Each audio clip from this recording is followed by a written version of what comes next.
Hello listeners, welcome back to another session. Today I get a chance to sit down and talk to Kirk. He is a creator, but also understands the finance of things. And he tells us about his company, LYMG LLC. He'll break down a lot of great topics on how to budget yourself. And basically what he's learned from his experience. We call Kirk an executive producer, because that's what he does. He's the money man. He helps manage finance, but he's fully independent and he supports fully independent artists. So tune in and enjoy. Welcome to IPA Sessions.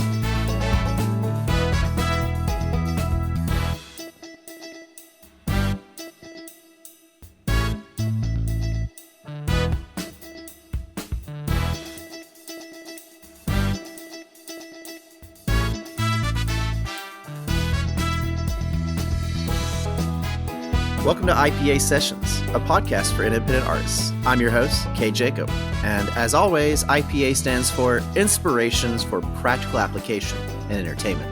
I also used to work in the film industry. I still currently work in the film industry. We're just on strike right now, and that's a good thing. But it also stands for, I PA'd. I was a production assistant. I used to PA. Some folks have been asking about that. No, it's not beer. However, any local brewers out there, I'd be happy to have you come on and tell me all about the artisan of brewing. That'd be amazing. But I have today an awesome guest, and we're going to talk about finances technically. He is an executive producer who basically helps create and work with talent. He is a creative who understands it's also a business. He runs LYMG LLC to help artists get capital and fund their vision. Please welcome to the show for the first time, Kirk Rich.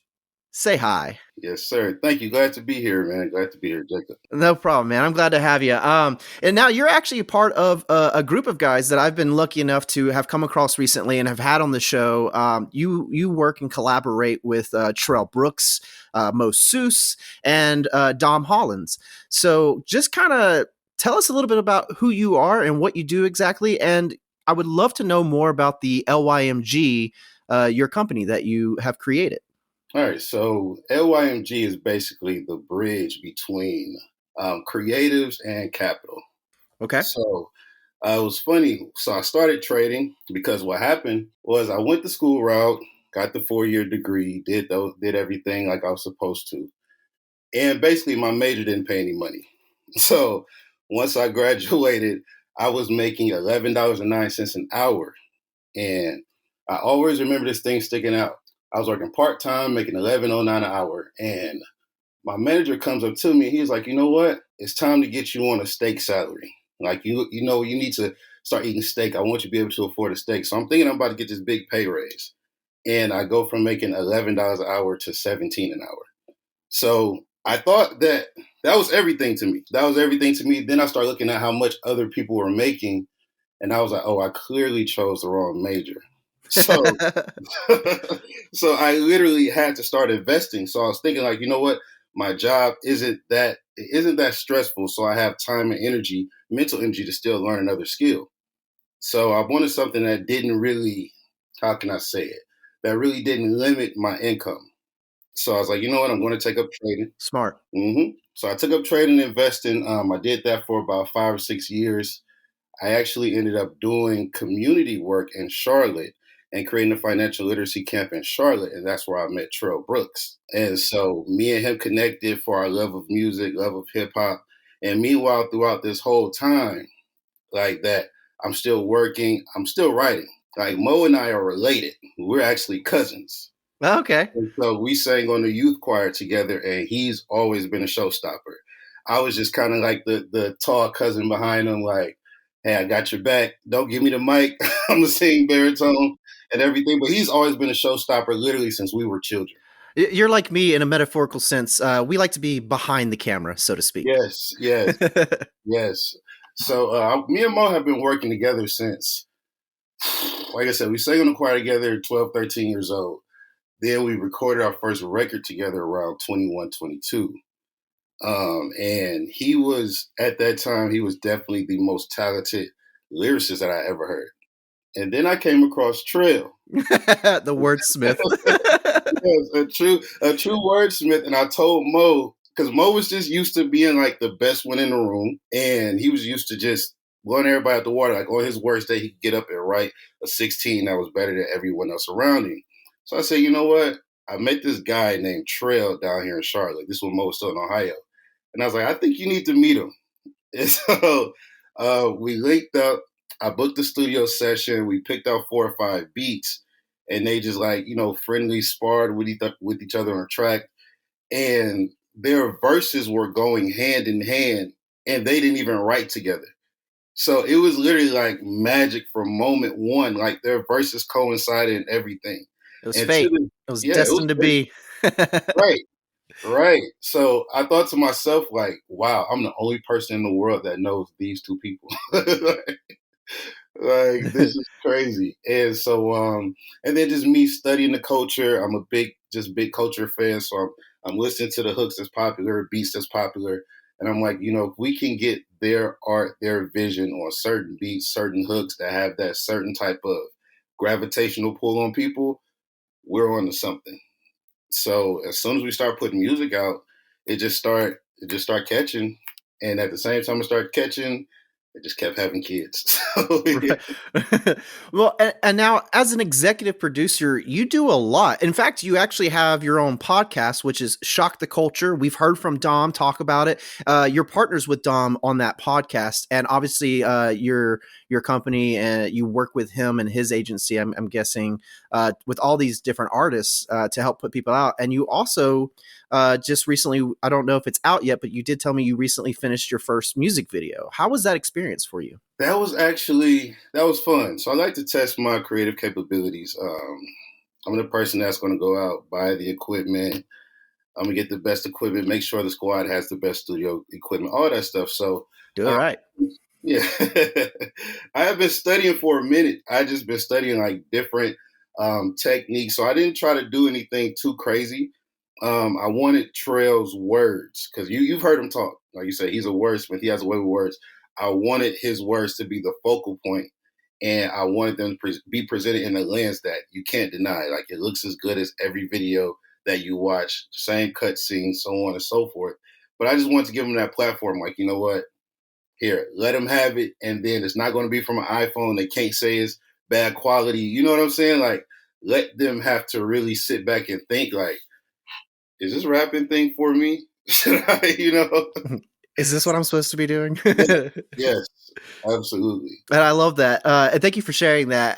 Tell us a little bit about your podcast too. I do have plans in the future, by the way. We don't get too deep into it. I'd love to have both you and Dom back on to talk more about the podcast in depth. But can you just kind of give us another brief overview of what the show is and how people can find it? Absolutely. Shock the Culture is our solution to just, instead of complaining about the topics, the music, the things that aren't highlighted, instead of us saying, hey, why are they always playing this, or why they only talk about this, that, and the third, we just wanted to create our own platform. To talk about it. Yeah, exactly. Talk about things that we want to talk about, highlight the artists that we want to highlight, highlight the type of music that we want to highlight. So with Shock the Culture, it is exactly what it sounds like. Like this is our take, and we're going to, much like IPA, we're going to shock the culture. We're going to give you gems that you can implement. Like, and I feel like too many people talk about things from like this esoteric, oh, I would love to do that, but then they never get it done. So everybody's given steps X, Y, Z, but not ABC. So we focus on the ABC, and don't talk to us until you do ABC. So, all right. It's funny, since we've been talking, since I've met Dom and found out about the podcast, and it's a YouTube, I would say a webcast in a way too, because you do a live podcast, unlike this audio version that I get to put together and edit and make it sound really good. You guys go live, and it's honest, it's genuine, and you have really good conversations with your guests. You have really good conversations between each other. There's great chemistry there. It's something that I, as an artist who likes to give a platform for other artists to have a genuine place to just say their personal journey, what it means to them, what they've gone through, and it feels genuine, heartfelt, it's honest, and it helps others know what to anticipate and expect. I get a similar vibe from your show as well, where it's like, it feels genuine, it feels honest, and I like listening to it because it's like, oh, I'm learning something. Yeah, a lot of it is based on opinion, but there's facts presented with that opinion around it, and I like that. I like that it's very clear. Thank you, yes, sir. uh, so I wanna kind of go. Let's dive into this executive lifestyle of yours, this executive producing, being the money man, so to speak, and helping these artists out there. Something I like to bring up on the show is I like to talk to the artists and find out the finances of everything. We don't get into exact numbers, but I like the artist to be able to express that yes, sometimes we have to go and buy that amp to record my music on. I have to buy a camera. There's money that I have to invest in myself and in my equipment and in my people to get things done. And sometimes that investment pays off, maybe not always financially, but it does pay off in an experience kind of way. Right. You specialize in investing. Could you kind of take me through a run through of exactly what it is that you do financially, how you try and help others? And obviously, anyone out there listening to this that's looking to invest, looking to find ways to fund themselves, please listen to Kirk. I think he's got something useful for you. Oh yeah, absolutely. So as far as with the team, I'll book studio sessions, sometimes front the studio sessions in terms of money, buying beats, looking over the licenses, things like that. Social media marketing, like anything with the cost associated. And then also with being a creative as well. So it's literally meshing those two worlds. So in terms of LYMG, we have about 300 clients and it's crazy. Out of the 300 clients, this has naturally happened. I'll probably say a cool 150 or above are either artists or some type of musician. So, Fantastic. yeah, It really is an investment for artists to really help them. Yeah, so I think it was the way that it was presented. I think we talked about it. I broke it down kind of like music style, very melodically, talking about this big, nasty, icky, scientific charts, numbers thing, but talk about it in like a very creative and art type of way. I feel like you yourself, being a creative person, being of the creative mind, like we've established, you've actually helped write with Mo. You've helped write music with Trail. Obviously, you have experience in the creative world. You just made your own music video. So I feel like you being a creative person yourself, being an actual artist, helps bring in that trust and helps people see that, like, okay, this man knows what he's talking about. He understands where I'm coming from because you are coming from the same place and you're just trying to elevate them. So that's a really good thing to have. Thank you. And I'm sorry for interrupting you, but please continue. Oh no, you're good. I just try to give it to them from both perspectives. It's like, as an artist, a lot of times you can get caught up in your feelings, in your vision, how you think people should look at things. So true. Yeah. And then you miss the other part where people are looking at this like an investment. Even the listener, it's an investment of their time. So like, let's say that you have an hour-long film that you want me to watch. Why should I spend my hour watching your film? So I try to get Mo, Trail, whoever's on the team, whatever artist I'm working with to think of the actual consumer's experience. Don't just think, oh man, I had a bad day. I got to get this out. I'm going to feel so much better, so on and so forth. Yeah. Okay. Now, cool. You got that out, but is it something that adds value to other people? So we bring that in, and the goal is to keep it creative, but also keep that in mind. It's like I always say, I want to be like whatever industry I was in, or I say I want to be like the Chick-fil-A of that industry, meaning the customer service is impeccable. The consumer experience is impeccable in terms of everybody's smiling, everybody's, oh, have a good day, so on and so forth. People are going to go back just because they had such a great experience if you get a Chick-fil-A. It doesn't mean it's the best chicken sandwich, but it's like now we have the opportunity to work with what I believe are two of the best artists. So now if we have that focus on, okay, we want the customer experience to be the best, the client experience to be the best, the listener experience to be the best, and we have the best art with the best artists, and we're conscious. And we're conscious of some people are going to look at this like a business. Some people are going to look at it like an investment. So we bring all of that together, and now you have LYMG. And yeah, so me and Dom, we do a great job in terms of allowing the artist to stay in that creative space. So there are just specific business talks that he and I have, and then there are creative talks that myself and the artist have. There are marketing talks that Dom and artists will have. So also, understanding that structure as well. Amazing.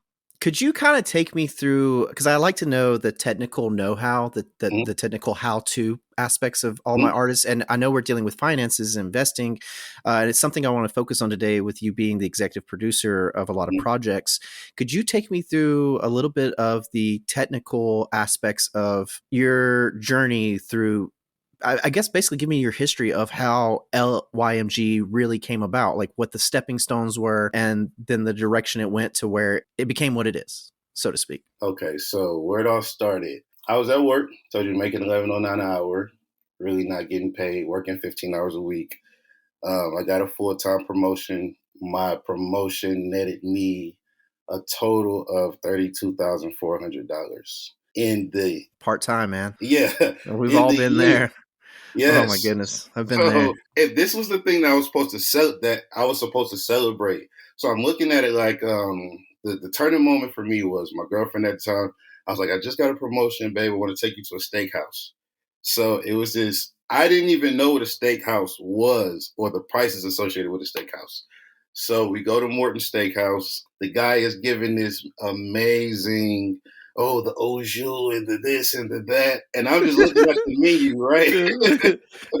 Where's the steak? Right. And he's just going and this seared with this and that and the wagyu and da da da. And I'm looking at the menu and there's nothing on there under $50. So I told him, I stopped him. I said, man, I hate to be rude, but we're in the wrong place. I will give you a $20 bill just for that presentation. I was like, but we didn't touch anything. And it was from that moment on, I was like, okay, I'm not going out. I'm not partying 24/7. And I can't basically take my lady to a steak dinner. I can't live beyond 10-piece from Hooters. And I have a college education artist, so I just doubled down on trading. So I had 3 landmarks I wanted to hit. The first one was I wanted to make at least half of what I made on my check per 2 weeks. I wanted trading to make me at least half of what I made. I would say within about a year, I was matching what I was getting paid daily from trading. So I said, you know what? I'm going to take a leap of faith. If this continues for 6 months, I'm going to quit my job. I did not have a That's a huge investment in yourself. Yes, I did. So I'm reading because I'm reading every day. And I'm talking about I'm in the weeds, Jacob. I'm reading books on everything, the science of advertising, trading, mindset. And I just had this faith that if I can get my time back, it's going to be worth more than $17, $18 an hour. So I ended up. And should also be able to just treat yourself and treat your lady to a steak dinner. That should be something we have to haggle and hassle for. Right. It shouldn't cost us a week's wage. It shouldn't. It shouldn't.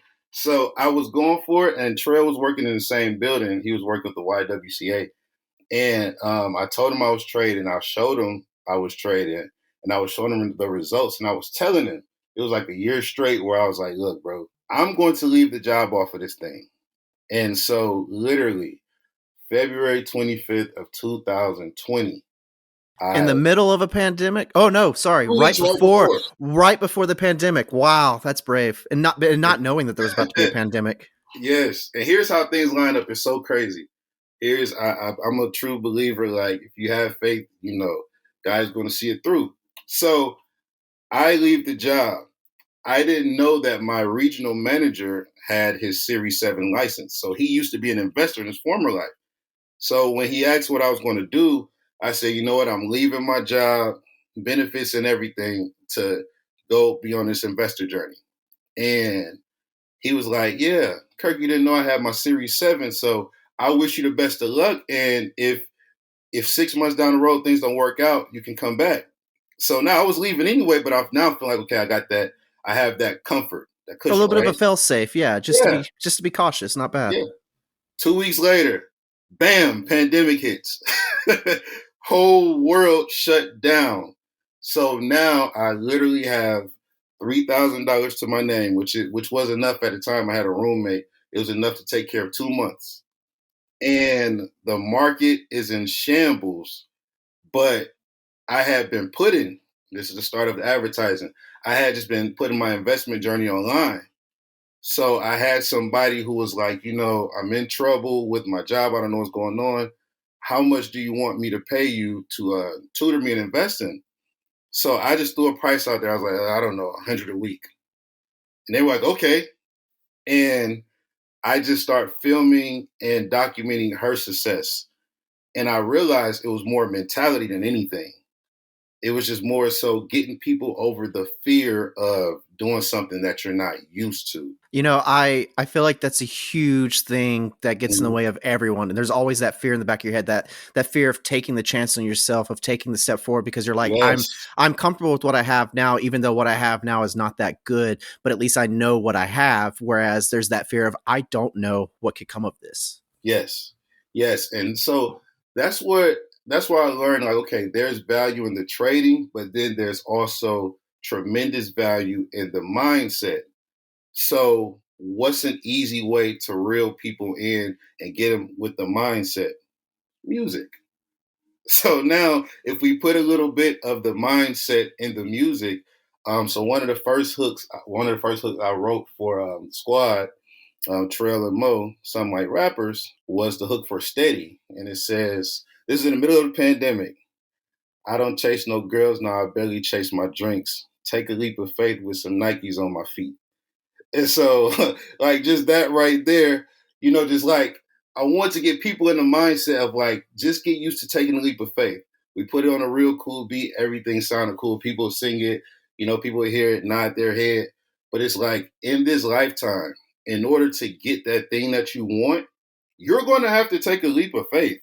It may not come in the rhythm of, oh, I just got paid on Friday and now I have the opportunity to go pursue this thing on the weekend and every day is going to be sunny at 80 degrees. It may not happen like that. Like I went from okay, decent job, fail safe. I have 6 months runway to going to $3,000 left to my name. That went straight to bills. But during that next year and a half, I made more money than I had ever made before in my life because I woke up with no choice. Yeah, right? Yeah, we had no choice. We had to Yes. survive and figure it all out. Yes. I want to ask you too, and congratulations on actually being able to do that and achieve that during the pandemic. That part happened during the pandemic. That's Yes. it's just incredible. That's so lucky. Like you said, you had Yeah. faith and it delivered. Yes. So now you've started. Now you have your investment business up and running. Did you form the name and get the LLC for it? What was your next steps and really making this a thing now? Because now you realize, okay, this is something I can do and it's successful and it helps others. So how did you push forward and continue on with this to really build it into what it is now? Yeah. So when I got the LLC, so the LLC was actually in a different name. So because I wanted to have something called the True Wealth Experience. That's the LLC. So True Wealth Experience is not just about having a bunch of money. It's also having the time freedom as well. The time freedom to do what you want to do. Because I know a lot of people, like I graduated from Elon University. Shout out to Elon. I know a lot of people who make a lot of money, but they don't have their time. Or they spend so much time in corporate America doing things under so much pressure. When they get time to themselves, it's like they're in recovery mode. And I never wanted that. I never wanted that, Jacob. So to me, it was like, how can I understand people are working and how can I leverage the time that I get back? Because I'm not working 40 hours a week like everybody else. How can I add value and make this journey easier for them? So Trail was actually one of my first clients for LYMG as well. Okay. I told him, we went to a studio session one time and I told him, I said, man, we're both getting paid dog crap from this job. So I'm not funding this studio session with the job money. I'm funding it with trading money. And I can show you how to do it. I say, because he's a little younger than me. And I said, look, I could either do it two ways, bro. I could keep funding this and we could come up with some type of old 1990s agreement in terms of, the old record deal days. And I was like, or you're my brother, you're my friend. I can show you how I'm doing it. We can partner. We can double this thing up. And do something new. Yeah. I love that. So salute to him. Be brave. Hell yeah. Yeah. Yeah. So he's actually, to this day, he's probably he's definitely top 2, top 3 highest earners in LYMG. That's amazing. I love that you brought the white collar wealth experience to the blue collar working class. Yes, And you yes. give people an opportunity to be like, you don't have to struggle. Especially, and what I mean by that is you don't have to struggle as an artist. If there's something you want to go after, but you need funding, obviously, we've talked about many times in the show, a lot of people have to invest in themselves. They have to get equipment. They have to get, all these things together to make this stuff work. And it costs money as well as time. So I like Mhm. that you found a way to help alleviate those fears, help people get over those fears and take that chance on themselves. Because if you're an artist and this is something in your heart, you want to do this, you're going to do it. You're going to take that chance. Yes, And it's at least coming from you, it feels like I don't want to use the word safe, but it feels like there's a relation there. There's something yes, relatable where I feel comfortable. yes. And I like that. And we want to protect the artist from that delusion. I mean, let's be honest. There's you know about the series Unsung? Oh yeah. Yeah, there's so many snafus and mishaps in the record business that Mm-hmm. there's a whole series and they never run out of episodes. So I always say this right here. As an artist, you can't get so caught up in your creativity, you forget that somebody's footing the bill. So you become a lot more cognizant when you're that person footing the bill. And so now we You put have more you, creative control as well. yes, and you have more creative control. You now start thinking about your time. You're not fascinated by the days of looking at Snoop in the 90s smoking weed in the studio, recording one song a month with 15, 20 different people. You now Because he's Snoop and he can. yeah, you understand somebody was putting that bill. And you know what I'm saying? So instead of you trying to live that out, you're like, okay, this engineer is charging me such and such per hour. Plus, he also charges something separate for mastering the record. Then I have to go work it, market it to DJ, so on and so forth. So we just, hey, I'm going to put you in the driver's seat so that you can see so you can see just the cost. And now you appreciate it more. Because I always say, you can't have somebody paying hundreds and thousands and millions of dollars, and then the moment it's successful, you're like, "Oh, I want 100%, and I want my masters." Like, then what does the person who's investing get? So now, if you understand, okay, you become your own bank. So we eliminate that from jump. You become your own bank. You become your own investor, and we're going to show you how to make that money on the charts. So you create an actual different stream of revenue, so that you can go and feel and fund your dreams. You're not using your job paycheck to do so. I love That's that. really big. Yeah, no, that's great. I mean, for those who are listening, if you're paying attention to what Kirk is saying right now, he is telling you there are ways that you can be a functional, in control, creative artist that can finance successfully your own projects with returns so that you can Yes. put yourself out there fully independent, being a real independent artist and not having the fear of failure. Granted, Yes. there are hiccups. There's going to be bad times, but there is also hope. And I really like that, man. This is a really cool deal that you have. Well, So thank you. Thank you from all the artists out there. Like, I yes. appreciate that and you're sharing this information with us. So please Absolutely. look out for Kirk, reach out to him, find that if you're interested in this is, and also before I even tell anyone, some people might think, oh, well, is this a scam? Is this a pyramid scheme? No.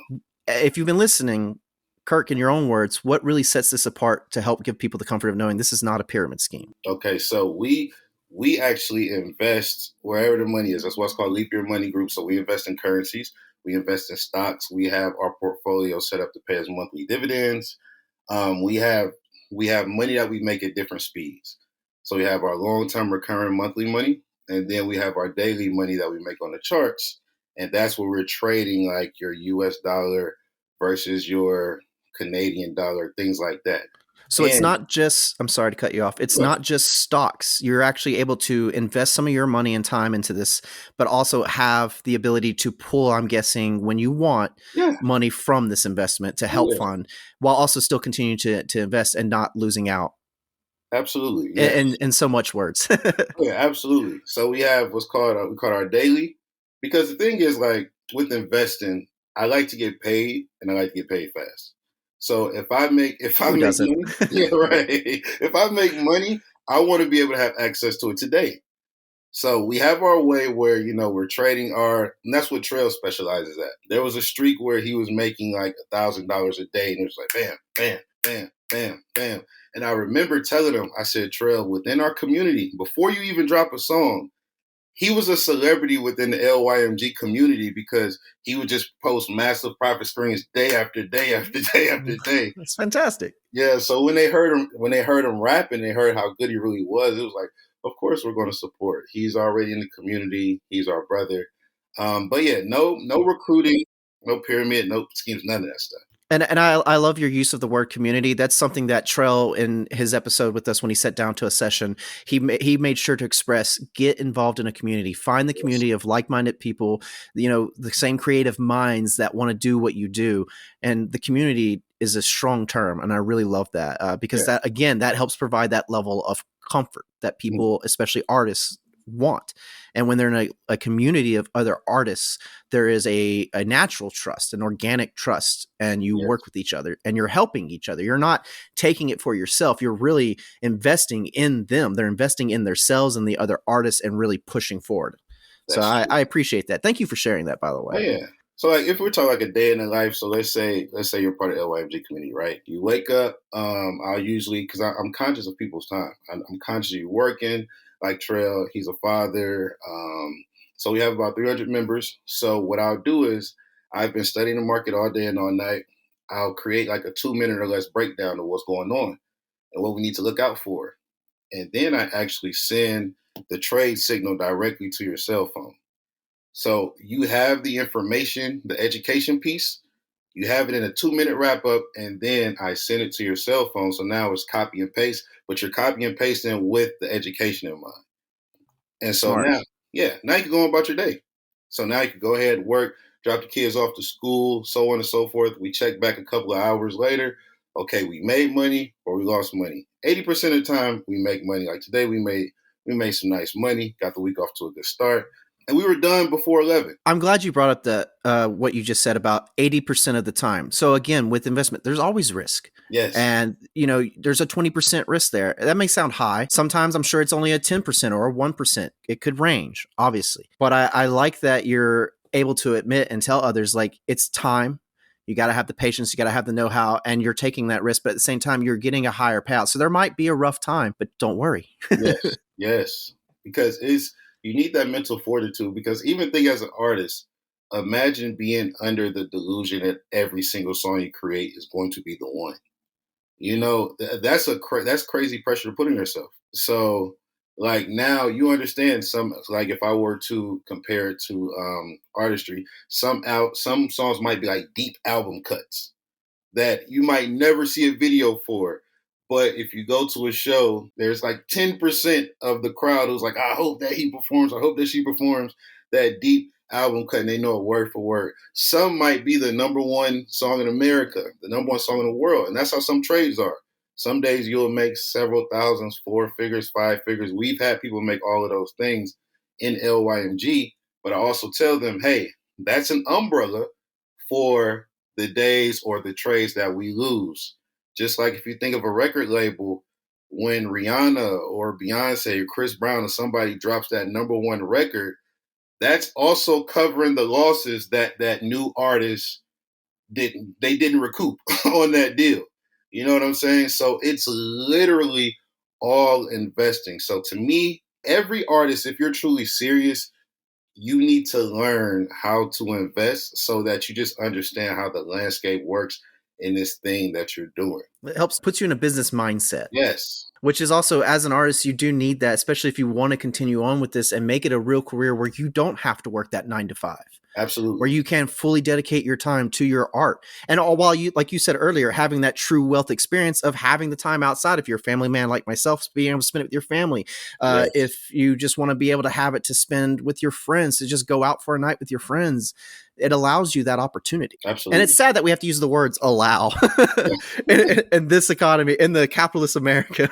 Yes. But it is what it is. It is. My last little question in this for you is with LYMG. Mm-hmm. Obviously, a lot of your investments go into musicians. It goes into beats and artists and all that. Have you ever, or do you currently have an expansion out there with other forms of artistry? Like, do you finance with actors, with films with authors, writers, actual artists with, paintbrush and pen. Like, Yeah. is there any of that revenue or interest that you go into, or is LYMG strictly focused on the music world? I don't know, I'm a creative all around, Jacob. So LYMG, definitely I want to get into the film aspect of things. I want to try my hand there, but I definitely want to make sure that we get our guys going to where they want to go, get them rolling.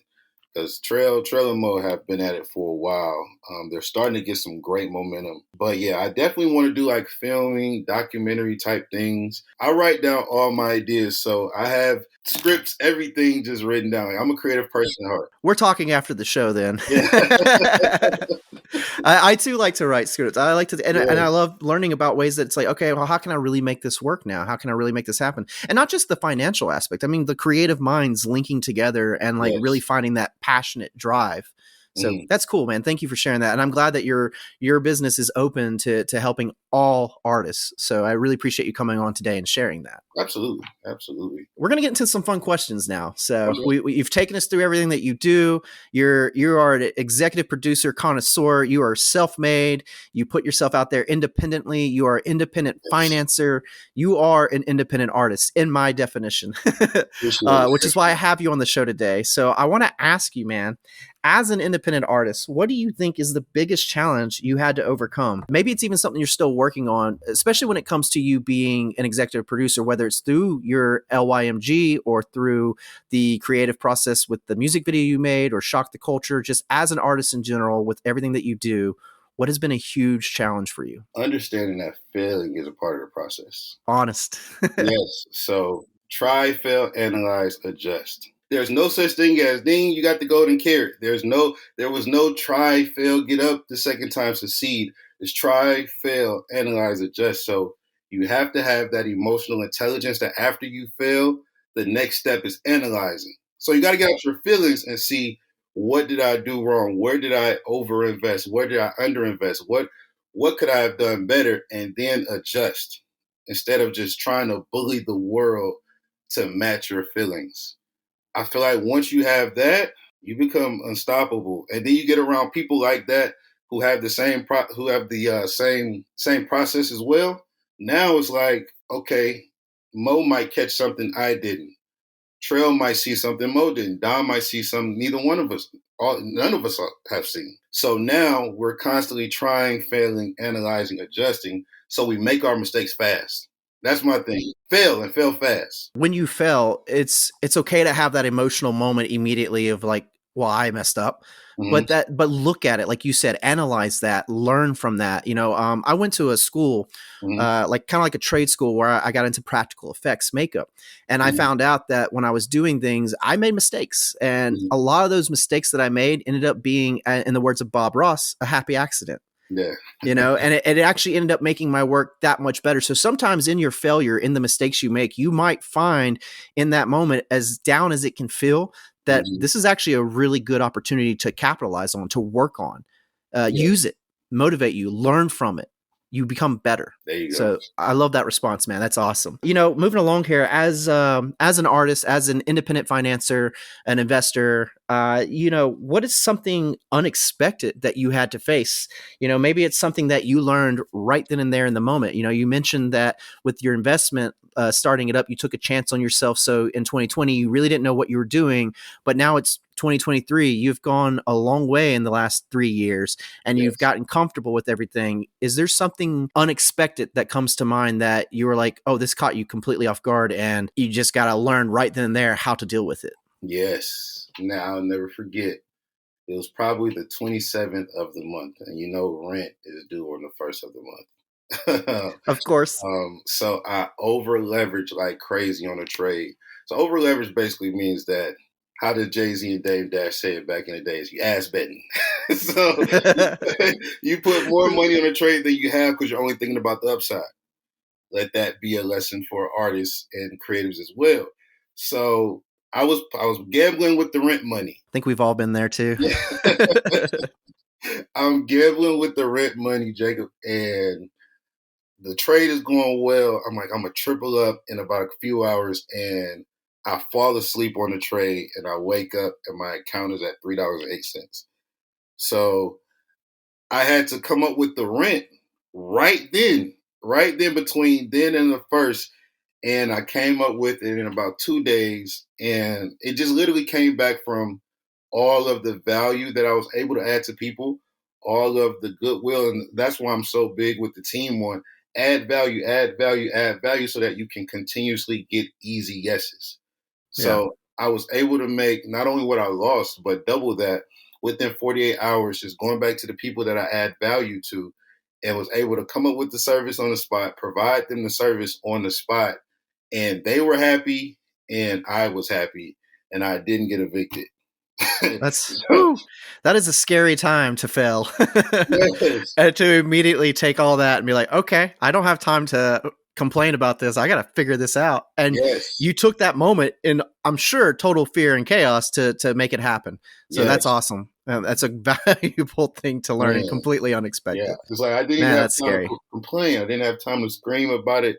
I didn't have time to sulk, nothing, just solution mode. Solution mode. Whew, man. Well, I'll tell you what, I want to move along here with another question of mine. I want to ask you, what's a hard reality that you've had to deal with and accept?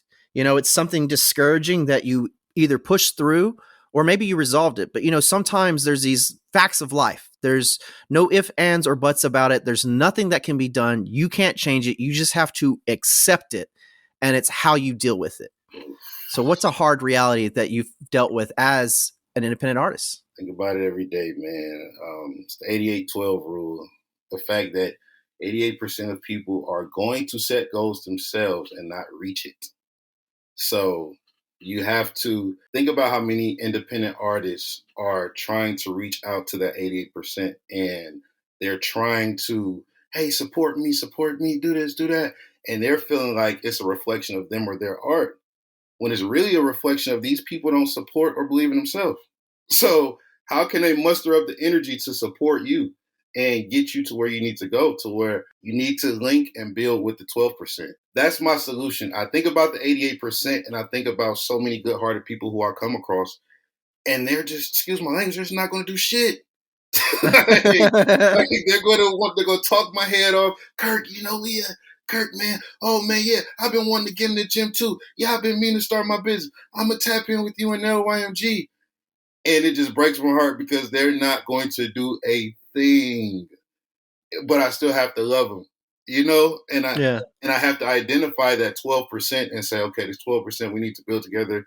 That's where the community comes from. Right. You see, we need to build together because while it's 88% over there, and if this is something I hope that every independent artist can realize, yes, you want to blend in with the masses, right? But it's 88% of people who are only thinking about themselves and they're thinking from a poverty mindset. They're thinking of, I don't have enough for me, or I only have enough for me, and me.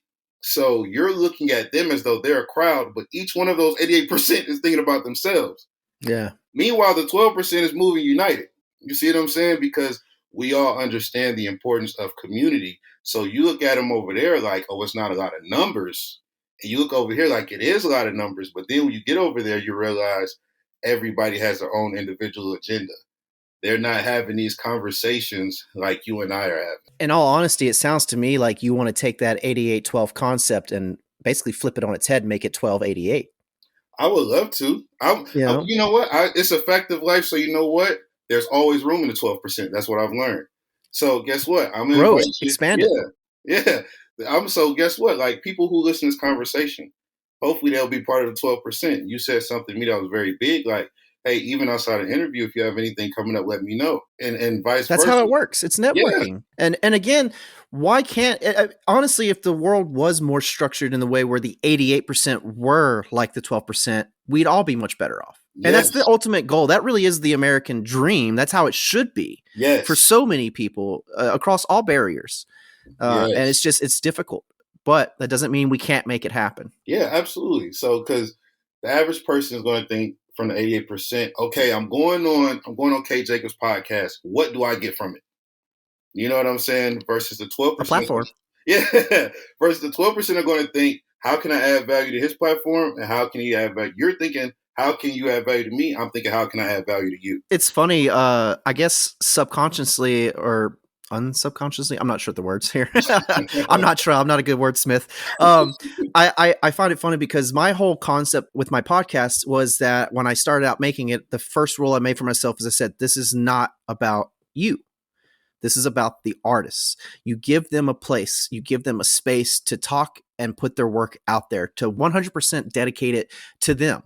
And I do my absolute best to make sure that even with the clips that I use for TikTok and YouTube, I make sure that I'm not the one in the conversation. When they're saying a really good point, I make sure that I'm not in those clips.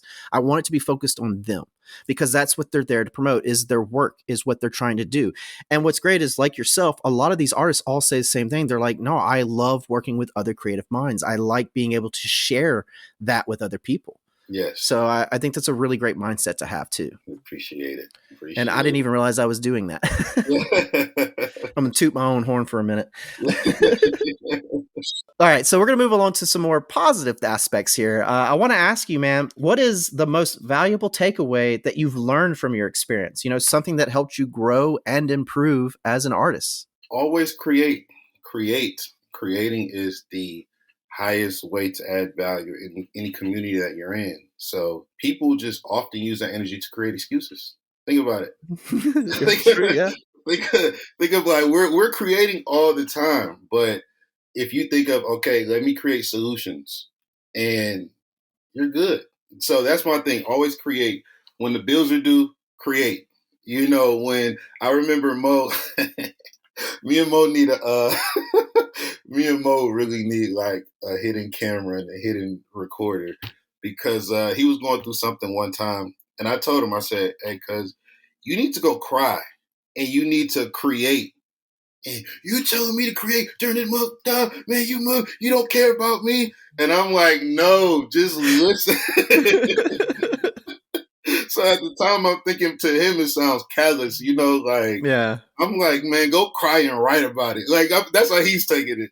But he ended up getting some of his best songs. And then that conversation happened probably 5 years ago. And today he came back probably 2 weeks ago and finally told me, like, I actually took your advice and it helped transform my art. So just create, because when you're back against the wall, we're going to truly see what you're made out of now.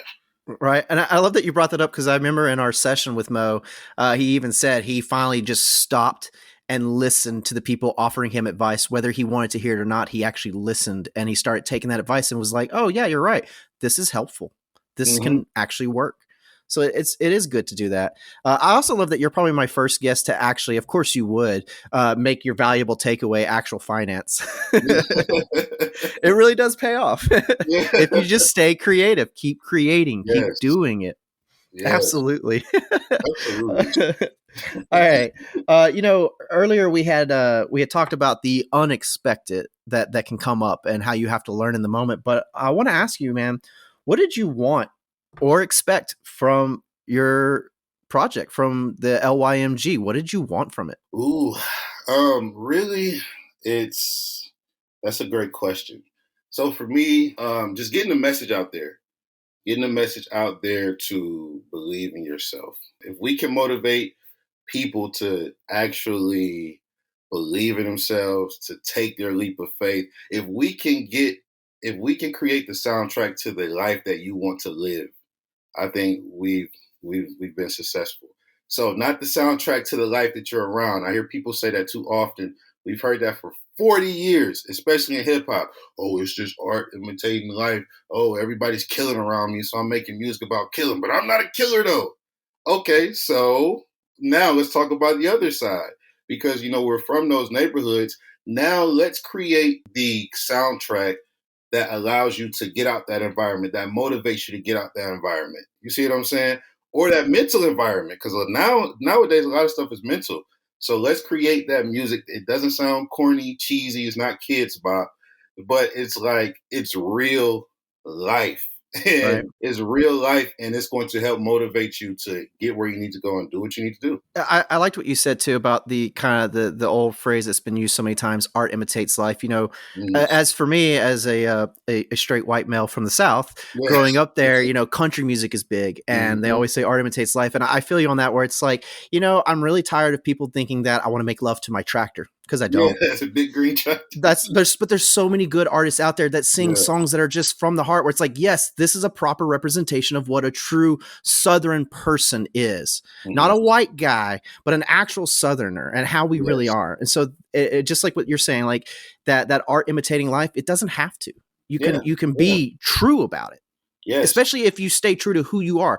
If you're not a tractor, if you're not a farmer or a rancher, don't sing about it. If you're a country musician, if you're, it's the same thing with rap, with pop stars. Like, if you're singing about something that you're not, it doesn't come off as genuine. And it's that same, I've heard it over and over. I don't want this. I don't want to listen to this. I'm not going to waste my time on this. This doesn't speak to me. Absolutely. Like, there's a line that Mo says in Hear No Evil, where he says, "I slave for just enough wages to feed my babies. WGLR ain't paid if I'm being lazy. That's water, gas, lights, rent." Mm-hmm. Like, it's not, that's real life. I relate to that. Yeah. Everyone relates to that. So yeah, That's why I like his song. Yeah, you can't be lazy. That just puts you in the mindset. No matter what's going on, okay, I have to emotionally process that and give space for that, acknowledge the emotions, but now try, fail, analyze, adjust. So now I got to get back to analyzing, and I can't be lazy. You see what I'm saying? Like, let that be the thing that motivates you, instead of just sitting on your butt, listening to a sad song and going, "Well, I was never meant to be nothing because I'm from the hood, or I'm from the country." You know what I'm saying? Yep. Yeah. Speaking of motivating, I want to ask you now, man, what's your drive? What motivates you? Ooh. Well, Jacob, I'm originally from East Cleveland, Ohio. Might be the poorest city in the country. 7th Cleveland, which is the nice part, to us, it's the 7th most dangerous city in the country. So I grew up in zombie land, seeing the adults, the ones who should be mentoring you, selling you shoes that they stole from somebody to get their next hit of whatever their vice is. And I just remember seeing so many people who you could tell they used to be somebody. You go over to their house, you see the old pictures, you see the gold chains, you see them with the Cadillac in the car, and then it's like the version of them now. They don't have any teeth in their mouth. They're looking like they're 70, 80 years old. They're only in their 40s. And that put us in a space as children where we had like our own ecosystem. It was like, if you ever saw the movie City of God. Yeah, a great movie, by the way. Yeah. You had little Z running the town for a while, and he was like 17, 18. So our OGs in a lot of these cases were our older brothers and older sisters who are like 17, 18, and they need guidance too. Still kids themselves, yeah. So hell, no offense, anyone under the age of 25 in my mind is still a kid. Yeah. You're still learning. You're still growing up. You don't just turn 18 and you're like, all right, I'm an adult now. Legally, you're acknowledged as an adult, but that doesn't mean you are one. Facts. So it's that right there. Like, just knowing, okay, come outside, can't be soft. I'm not going to get picked on. I can't show any signs of weakness. And I always think to myself, like, I also took the negative of what came with that too, because I thought everywhere else in the world was like that. So for a while, when I first moved, I was on defense. I wasn't really getting the love that people were giving. So, but I had to learn how to use that to a superpower. And I was like, you know what? I'm learning to accept love. I've learned to accept love. And also I channel that energy rather than being frustrated or angry. I just love and I grind. I just go. So I always tell the guys, hit the group chat no matter what time of night. I'm probably in it. Whatever idea you have, I'm like, let's go. Let's see if it makes sense. Let's make something of it and let's go. There's no such thing as a dumb idea with me. I don't know if I can have you guys on this show anymore. I'm tired of you having to check me with my privilege. All right. Thanks for making me see it once again. But it's awesome to hear, that perspective, because it's something that I cannot relate to in any way. But to hear it from you and to know that that's your drive, that's motivation, that's powerful, man. That is powerful. Appreciate it. So keep using it. I can see why you're so successful, why you are pushing for others to have success. You want to be that mentor that they deserve. Yes, yes, sir. Yes, sir. Absolutely, absolutely. And you've dropped a lot of knowledge on us. You've been very advisable on so many things, but I want to ask you now, is there any advice or something you would like to say to anyone out there looking to do what you do, whether it is to be an executive producer, to be an investor, or just to be a creative person, to help write and create music, to finance filming or to make films? Is there any advice you have? Yes, yes. Think of yourself as an Avenger. And I say that is, the Avengers, they're their own star in every movie, right? Like they all have their own franchise, but then they come together and everybody plays off their strength. So get a part of a community. There are I can't speak for any other genre. There are way too many rappers. Way too many rappers. I say this right now and I say it seriously.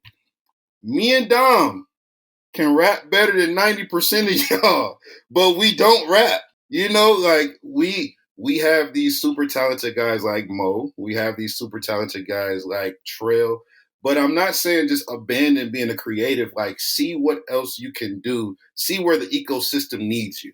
You know what I'm saying? And Humble yourself. yes, and just stop looking for attention. Like somebody might be the best A&R, but like you have the vision, but not the talent to get it off how you see it in your head. Stop wasting that money and go link with the artist who has the talent. Because there are a lot of things that I wanted to say. And I remember when I was like, we were like 23, 24. I was like, I told Mo I wrote this hook, Mo really liked it. And it sounded a certain way in my head. And he was like, well, yeah, go lay it down. And when I went in the booth and laid it down and heard it back, it sounded like nothing that was in my head. And I was like, how about you go lay it down? And then when he did it, it was like, ah. And right there, I was like, you know what? He's the artist. I can focus on the business. Now I can take all this creativity and channel it in business. So just allow, like, sometimes the ecosystem might need an executive producer. It might need somebody who reads contracts. It might need somebody who knows the fashion that looks good, who keeps up with the latest trends, But like, be an Avenger, join the community, don't isolate yourself. Please, as a creative, don't isolate yourself. I love that. Yeah, do not isolate yourself. And there again, that Please. powerful word, community. It's so important. Absolutely. It's so important, especially as artists. Get in that artist community, find other like-minded people, and work together, push each other. I love that, man. Thank you Please. so much, dude. I really appreciate having you on today. This has been an awesome conversation. I'm not surprised. I've enjoyed working with your whole collaborative team of people that you work with, and I hope to have you and Dom back together to talk more about Shock the Culture. But right now, I Yes. want you, even though you've been talking this whole time, I want you to continue putting yourself out there, promote yourself. Where can we find you? How can we reach out to you? And if anyone's interested in investing, what should they do? Yeah. So on Instagram, Kirk_Rich_. On YouTube, at LYMG Elite. At LYMG Elite. Or on YouTube, you'll just see LYMG. But please, if you are creative, if you are not a creative, but you want to learn investing in a safe space and not risk all your money, not get sold some get rich quick scheme, and really learn the fundamentals of investing and really make money from investing, join LYMG. Very cool. I like to say it feels like we're at like a team cookout, or we're at like a family function where we're having our meetings.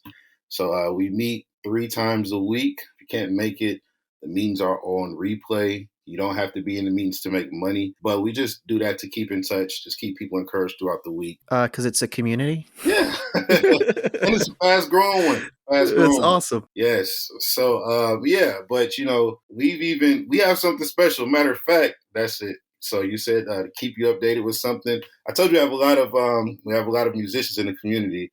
So we have some musicians working on a special project with Trail. Yeah, we help you make real money in real time in your real life. So yeah, tap in. Also, your podcast. How can we find the podcast? Shock the Culture 803 on YouTube. That's right. 803 is important. I've noticed when you look for Shock the Culture on YouTube, make sure you put in the 803. Yes. Shout out to Dom. He's been holding down for the 803 since I met him. Yeah, Shock the Culture 803. And you can go to shocktheculture.gumroad.com. We have stuff. We have services that help artists Eat free stuff as well. And then LYMG.gumroad.com for all things investing in LYMG. And send me a message. If people send me a message, I'm going to give you a great discount just to foster that relationship. That's right. He's not a bot. He does respond. Yeah. Right, you can go, I remember when Dom first reached out to me, I wasn't sure. It's like, is this a bot? And then I started talking to him and I was like, oh, it's a real person. This is happening. Okay. Yeah. And it was all through networking. You know, he is one of, I think 3 people now who have actually just reached out to me through what I've been doing on my end, just trying to put myself out there. As Mo said, the hardest thing is putting yourself out there. Yes. So I really appreciate you coming on today, man. And again, everyone listening, there are links in the show notes. Click on it if you're interested. And if you just want to hear some good music, follow these guys. Check them out. It's amazing. It's talented. Kirk, thank you so much, man, for coming on today. This has been awesome. I've learned a lot. I feel better right now just in general talking to you. I hope to see, I know I'll see more projects down the road, and maybe we'll get a chance to collaborate in the future as well. That would be awesome. Yeah. Absolutely. So just thank you again. Oh, no, thank you. Thank you for the platform. Thank you for the time. Questions were great. Conversations flowed. Yeah, and we're dropping because it's all about you, Kirk. Appreciate it. We're dropping something every 2 weeks. So for the rest of the year, you'll get Mo, you'll get Trail, you'll get Some Like Rappers every 2 weeks. We're going to stay on it. So I love it. Yes, sir. Awesome. Stay busy. Keep being creative. Absolutely. That's what Kirk's been telling us this whole time. Be creative and stay creative. Absolutely. Learn in your failures. Learn, adapt it. Learn, apply, adapt, as Trell likes to say. Yes. Again, just thank you, man. This has been great. To the listeners out there, I hope you found some inspiration today. If you didn't, then I just don't think you were listening. But hey, that's okay. There'll be another time. Just thank you, everyone, for tuning in. And until the next time, stay golden.